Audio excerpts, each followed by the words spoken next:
নবীজি সাহাবীদেরকে বললেন, ওই যে হেঁটে যায়, তোমরা কি তাকে চেনো নাকি? সাহাবীরা বললেন, না, তাকে আমরা চিনি না। দেখেন, রাসূলের অনুসারী হবেন যারা, নেতৃত্বের বৈশিষ্ট্য কেমন হবে?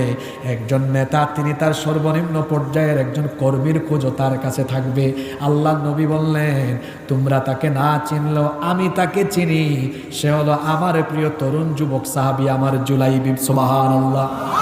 আল্লাহ নবী ডাক দিলেন, ইয়া জুলাইবিব আলা তাতাজাওয়াজ, ও জুলাইবিব, তুমি কি বিয়ে করবে না?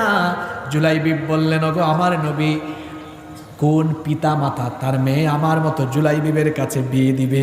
ঘর নাই, বাড়ি নাই। দেখেন আমার চেহারাটা একটু দেখেন, কুচকুচে চামড়া, কুচকুচে গায়ের, কুচকুচে কালো গায়ের চামড়া, ঘর নাই, বাড়ি নাই, গরিব মানুষকে আমার কাছে তার মেয়ের বিবাহ দিবে?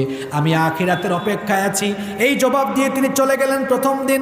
দ্বিতীয় দিন নবীজি সেম কোশ্চেন